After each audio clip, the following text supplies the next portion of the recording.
اعوذ باللہ من الشیطان الرجیم، بسم اللہ الرحمن الرحیم۔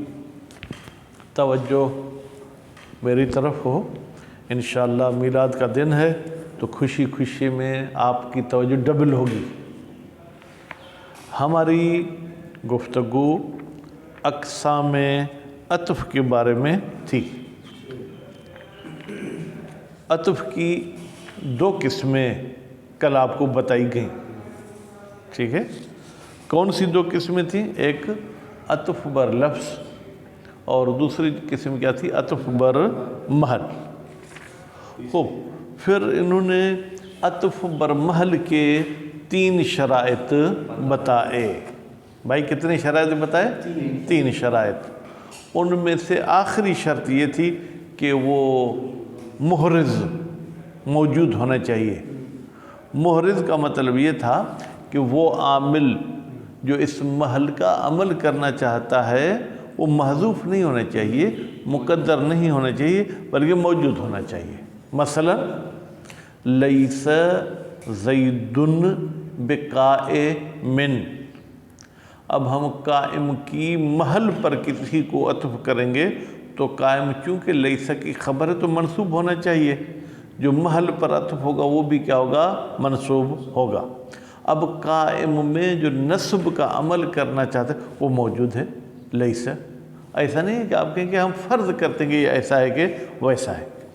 اب فرماتے ہیں کہ جب یہ تیسری شرط آپ نے مد نظر رکھی تو اس شرط کو مد نظر رکھتے ہوئے چند ایسے مسائل ہیں جہاں پر آپ عطف بر محل نہیں کر سکتے، یعنی کوئی نہ کوئی اس میں قباحت، کوئی نہ کوئی اس میں جو ہے کیا ہے فالٹ، کوئی نہ کوئی پریشانی نظر آئے گی۔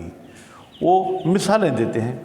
پہلی مثال، ان زیدن و امرن قائمان۔ کتاب کی طرف ابھی آپ لوگ نہیں دیکھیں، میں دیکھوں آپ نہیں دیکھیں۔ ان حرف مشبہ بالفعل، حالانکہ مشبہ بھی نہیں کہیں تو بہتر ہے کیونکہ وہ ہم حروف مشبہ کہتے ہیں، تو جمع کی صفت تو مونث لا سکتے ہیں۔ ان تو اکیلا ہے، اگر اس کو مذکر مانیں گے تو پھر ان مشبہ بالفعل، کلمے کے عنوان سے پھر مشبہ بھی کہنا چاہیں تو کہہ سکتے ہیں۔ زیدن اس کا کیا ہے؟ اسم۔ زیدن لفظاً کیا ہے؟ منصوب۔ البتہ ان کے آنے سے پہلے کیا تھا؟ مرفوع، اب کیا ہے؟ منصوب۔ وَأَمْرٌ، آپ نے امرن کو عطف کیا کس پر؟ زید کی محل پر، ٹھیک ہے؟ کہتے ہیں کہ امر کو زید کی محل پر عطف کرنا غلط ہے۔ بھائی کیوں؟ ہم نے کہا تھا وجود المحرز ہونا چاہیے، یعنی وہ عامل جو زید میں رفع کا عمل کرتا وہ موجود ہونا چاہیے۔ وہ عامل تو کیا تھا؟ خلوہ عن العوامل اللفظیہ، عوامل لفظیہ سے خالی ہوگی، مبتدا تو مرفوع ہوگی۔ یہاں پر تو عوامل لفظیہ ہیں، جب عوامل لفظیہ ہیں تو نتیجے میں رفع والا عامل موجود نہیں ہے۔ جب رفع والا عامل موجود نہیں ہے تو ہم اس کے محل پر عطف نہیں کر سکتے۔ بات کلیئر ہو گئی؟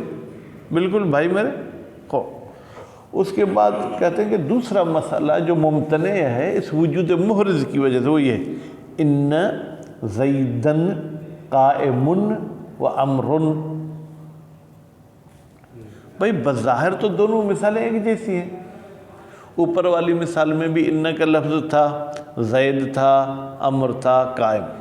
نیچے والی میں بھی یہی الفاظ ہیں، صرف ترتیب میں تھوڑا آگے پیچھے ہو گئے ہیں۔ پہلی مثال میں قائمان آخر میں تھا، امر زید کے بعد تھا۔ یہاں پر زید کے بعد قائم ہے، قائم کے بعد امر ہے۔ دوسرے لفظ میں یوں کہیں کہ پہلی مثال میں خبر کے آنے سے پہلے معطوف کو لایا گیا تھا، دوسری مثال میں خبر کے بعد معطوف کو لایا گیا ہے۔ ایسا ہے کہ نہیں ہے؟ کہتے ہیں یہاں پر بھی جو ہے کیا ہے، یہ عطف کرنا ٹھیک نہیں ہے۔ کیوں عطف ٹھیک نہیں ہے؟ اس لیے کہ ایک تو یہ وہی اعتراض ہوگا کہ بھائی زید کا عامل رفع موجود ہی نہیں ہے۔ جب زید کا عامل رفع موجود نہیں ہے تو اس کے محل پر آپ کیسے عطف کریں گے؟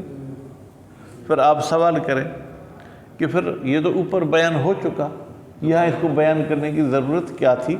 کچھ علماء کہتے ہیں کہ خبر کے بعد عطف برمحل کر سکتے ہیں، لیکن مصنف صاحب ان کے حامی نہیں ہیں بلکہ ان کے جو ہے کیا وہ مخالف ہیں، ایک بات۔ دوسری بات کہ اگر آپ امر کو مرفوع پڑھتے ہیں تو اس میں تنافر لازم آتا ہے۔ کیوں؟ یعنی گویا کہ اب تنافر کو میں اس طریقے سے بیان کرتا ہوں، باقی تو عبارت میں پڑھیں گے۔ یعنی اگر آپ زید کو لفظاً کیا دیکھتے ہیں؟ منصوب، محل کے لحاظ سے کیا دیکھتے ہیں؟ مرفوع، ٹھیک ہے؟ مرفوع والی صورت میں یہ عوامل لفظیہ سے خالی ہے، منصوب والی صورت میں اس پر عوامل لفظیہ موجود ہیں۔ اب یہ ایک ہی لفظ پر دونوں چیزیں کا فرض کرنا یہ ہمیں مشکل لگتا ہے۔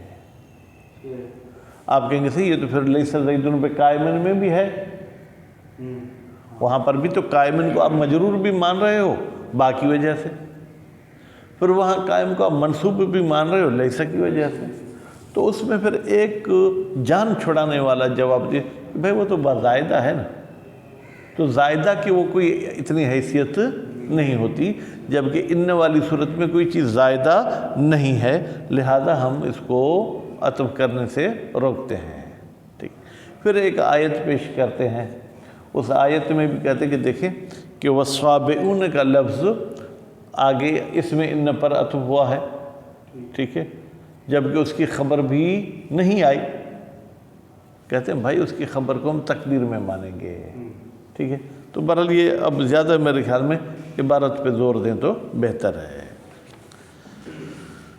خوب، وَابْتُنِيَ کو فعل مجہور کر کے پڑھیں۔ وَابْتُنِيَ الْحَادَا، بنیاد رکھا گیا ہے الحادہ، اس تیسری شرط پر، وجود محرز والی پر۔ کیا کس چیز کا بنیاد رکھا گیا ہے؟ امتناع و مسائل، کہ یہاں پر چند مسائل ممتنع ہیں۔ ممتنع ہونے کا مطلب کیا ہے؟ یعنی آپ ان کو جو ہے کیا ہے عطف برمحل نہیں کر سکتے۔ احداہا، ہا کی ضمیر کہاں جائے گی؟ مسائل کی طرف۔ ان مسائل میں سے پہلا مسئلہ ان زیدن و امرن قائمان، اس کا فی الحال ترجمہ ظاہری کر دیں۔ بتحقیق زید اور امر دونوں کھڑے ہیں، دونوں کا ترجمہ میں نے کہاں سے کیا؟ احسن، تم قائمان تسنیہ اس سے یہ ترجمہ کیا۔ وَذَالِكَ، ذالک کا اشارہ کہاں جائے گا میرے بھائی؟ امتناع کی طرف۔ بھائی یہ مثال ممتنع کیوں ہے؟ ٹھیک ہے، ممتنع ہونے کا سبب فرماتے ہیں لِأَنَّ الطَّالِبَ لِرَفْعِ زَيْدٍ، بتحقیق وہ چیز جو زید کو رفع دینے کی طلبگار ہے، هو الابتداء، وہ کیا ہے؟ مبتدا ہوگا تو مرفوع ہوگا۔ والابتداء هو تجرد، اور ابتدا کسے کہتے ہیں؟ کہ بھائی وہ زید خالی ہو کسی عوامل لفظیہ سے، وتجرد قد زال، جبکہ اس زید کا خالی ہونا یہ تو ختم ہو گیا۔ کیوں؟ بدخول ان، اس لیے کہ اس پر ان داخل ہو گئی۔ ہم نے کہا تھا عامل محل موجود ہو، یہاں تو عامل محل کو گویا کہ طلاق لے کے یہ ان کا بھی جو ہے کہ وہ بیوی بن گیا ہے۔ الثانیۃ، دوسرا مسئلہ جو ممتنع ہے عطف برمحل کرنا، ان زیدن قائم و امر۔ اب اوپر والی مثال میں دیکھیں امر خبر سے پہلے آیا تھا، اس مثال میں جو ہے امر خبر کے بعد آیا ہے۔ اذا قدرت امرن، یہاں تو امرن پڑھیں گے کیونکہ قدرت کے لیے مفعول ہے۔ جب آپ فرض کرتے ہیں امر کو کیا معطوفاً علی المحل، کہ یہ زید کی محل پر عطف ہے۔ اگر کوئی آپ سے پوچھے محل کا مطلب کیا ہے، آپ کہیں محل زید، کیونکہ یہاں پر محل سے مراد بنگلہ اور بلڈنگ نہیں ہے۔ لا مبتدا، امر کو آپ مبتدا نہیں مانیں، اگر امر کو آپ مبتدا مانیں مستقل پھر تو ہمیں کوئی اعتراض نہیں ہے۔ مثلا آپ یوں کہ ان زیدن قائم و امر قائد، اور امر بیٹھا ہے، تو اس کو مبتدا مانیں گے پھر تو مرفوع ہونے میں کوئی حرج نہیں ہے۔ اگر واو کو واو استینفا نہیں مانے بلکہ واو کو واو عاطفہ مانے تو اعتراض ہے۔ وَأَجَازَ هَذِهِ، اور اجازت دی ہے اس دوسرے مسئلے کی، کس نے؟ بعض البصریین، بعض بصرے والوں نے۔ میں نے بعضوں کو مرفوع کیوں پڑھا ذیشان؟ کس کا؟ ہاں، لأنہم، بھائی بصرے والوں کیوں آپ اس عطف کو جائز مانتے ہو کہ امر کو زید کی محل پر عطف کرنا جائز ہے؟ لم یشترط المحرزہ، وہ کہتے ہیں ہمارے پاس عامل کا موجود ہونا شرط ہی نہیں ہے، جب شرط نہیں تو پھر تو عطف کرنا جائز ہو جائے گا۔ وَإِنَّمَا مَنَعُ الْأُولَى، بھائی ہم بھی طالب علم ہیں تو بصرے والوں کو کہتے ہیں پھر تو پہلا مسئلہ بھی جائز ہونا چاہیے، وہاں پر بھی جو ہے کیا ہے امر کو عطف کرنا زید کے محل پر جائز ہو، کہتے ہیں اس سے ہم منع کریں گے۔ ہاں، وَإِنَّمَا منعو کا فاعل کون ہے؟ بصری، بے تحقیق بصرے والوں نے منع کیا پہلے مسئلے کو، لِمَانِعٍ آخر، وجود محرز کی وجہ سے منع نہیں کیا ہے۔ مثلا میں کہتا ہوں بھائی یہ پانی نہیں پیو، ذیشان کہتا ہے کیا یہ نجس ہے؟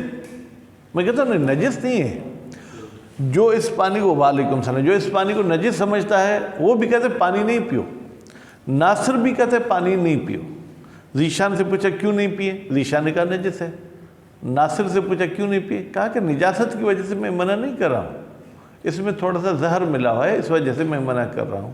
بات واضح ہوگی؟ بس پہلے مسئلے کو بصرے والے بھی منع کرتے ہیں عطف بر محل پر، دوسرے لوگ بھی، دوسرے کہتے ہیں چونکہ وجود محرز نہیں ہے، بصرے والے کیا کہتے ہیں؟ وہ معنی آخر کیا ہے جس کی وجہ سے امر کو زید کی محل پر عطف نہیں کر سکتے؟ پہلے مسئلے میں توارد عاملین، دو عامل کا وارد ہونا، دو عامل کا داخل ہونا، دو مردوں کا ایک ہی وقت میں ایک بیوی کے ساتھ شادی کرنا۔ بھائی ان نے چاہتا ہے کہ زید میرا معمول ہو، ٹھیک ہے، ابتدا کہتا ہے کہ یہ میرا معمول ہو، علی معمول واحد، بھائی کیا زید پر دو عاملہ ہیں؟ کہتے نہیں معمول واحد، یہ رحمانی بھی 12ویں کے چکر میں کیا کہا گیا؟ وہ الخبر، خبر میں دو عامل عمل کرتے ہیں، قائمان میں ان بھی عمل کرتا ہے اور ابتدا بھی عمل کرتا ہے۔ وَأَجَازَهُمَا الکوفیون، الکوفی لا یوفی، کوفی وفا نہیں کرتا، وہ کہتے ہیں کہ پہلا مسئلہ بھی جائز ہے دوسرا مسئلہ بھی جائز ہے، یعنی ان زیدن و امرن بھی ٹھیک ہے، ان زیدن قائم و امرن والا بھی ٹھیک ہے۔ کیوں؟ لأنہم لم یشترطوا المحرزہ، اس لیے کہ کوفے والے بھی محرز کوئی شرط نہیں مانتے، بس محرز والا تو اعتراض ختم ہو گیا۔ بصری بھی محرز شرط نہیں مانتے، کوفی بھی محرز شرط نہیں مانتے۔ چلیں بھائی پھر توارد عاملین کا تو جواب دیں، فرماتے ہیں وَلِأَنَّ إِنَّ، ٹھیک ہے، اور اس لیے کہ ان لم تعمل عند الکوفیین فی الخبر شیئا، کوفے والے کہتے ہیں کہ ان صرف اسم میں عمل کرتا ہے، خبر میں عمل ہی نہیں کرتا ہے۔ ہاں کیا ہوا؟ ٹھیک ہے، پس جب وہ قائمان میں ان عمل نہیں کرتا تو توارد عاملین نہیں، قائمان میں اسی ابتدا نے صرف عمل کیا ہے۔ بل ہوا کی ضمیر کہاں جائے گی؟ خبر کی طرف، بلکہ یہ جو خبر ہے مرفوع، تو بھائی اس کا عامل رفع کیا ہے؟ فرماتے ہیں بما کان مرفوع بھی قبل دخول ان، یہ اسی چیز کے ذریعے مرفوع جو ان کے آنے سے پہلے مرفوع تھی، یعنی ابتدا، ان کے آنے سے پہلے بھی ابتدا کے ذریعے مرفوع تھی، ان کے بعد بھی ابتدا کے ذریعے مرفوع، نتیجے میں دو عامل نہیں ہوئے، ایک ہی عامل ہوا ہے، تو اس لیے یہاں پر کوئی حرج نہیں ہے۔ ولیکن شرط الفراء، فرا صاحب بھی اس عطف کو جائز مانتے ہیں، لیکن ایک چھوٹی سی شرط بیان کرتے ہیں، لصحت رفع، کہا کہ رفع کے صحیح ہونے کے لیے شرط ہے قبل مجیء الخبر، خبر کے آنے سے پہلے، خفاء اعراب الاسم، جس اسم کے محل پر عطف کرنا چاہتے ہیں وہ اسم میں مکسور ہونا چاہیے، یا یوں کہ اس کا اعراب چھپا ہوا ہو، اس کا اعراب ظاہر نہ ہوتا۔ ان زیدن و امرن کی جگہ پہ ان موسیٰ ہوتا پھر جائز تھا، زیدن میں جائز نہیں ہے۔ لئلا یتنافر لفظو، تاکہ لفظ میں منافرت پیدا نہ ہو، لفظاً مثلا منصوب ہے محلاً مرفوع ہے، یہ بات اچھی نہیں ہے، ظاہر بھی ایک ہو تو باطن بھی ایک ہو۔